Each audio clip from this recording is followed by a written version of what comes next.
So yun nga mga par, and after nga po na magdamag, ito na po ang itsura ng ating preparation for jarring. Sobrang quality na nga po ng tubig at ready na pong paglagyan ng ating mga alaga. Kaya ano pang iniintay mo par, magja-jarring na po tayo. 3 grow out nga po pala ang kukuhaan natin, at ang strain nga po na kukuhain natin ay Blue Blackhead, AOC at syempre ang Hellboy. Ilang nga po yung mga nag-early molt, kaya maaga din po natin silang i-jar. Pero bago ang lahat, pakainin po muna natin sila para hindi nga po marumihan agad ang kanilang bagong tirahan. Napiamoy na nga lang po pala ang pagkain nila. Okay na nga to par para sa anak size na beta.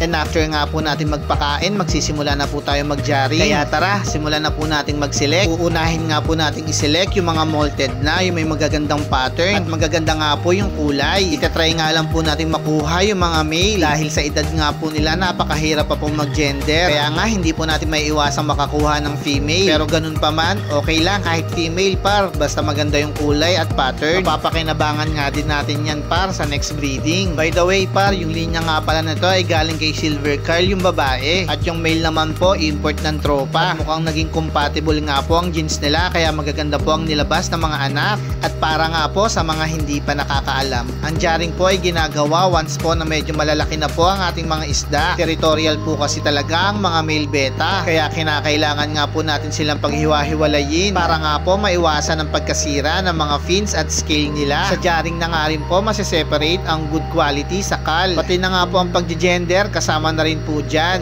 Kaya napakahalaga nga po ng jarring sa beta, unlike sa ibang ornamental fish. Sa jarring na rin po ako nag-i-start mag-groom ng beta, kaya kung mapapansin nyo nga po ay may maliit na siwang sa pagitan ng aking mga jar.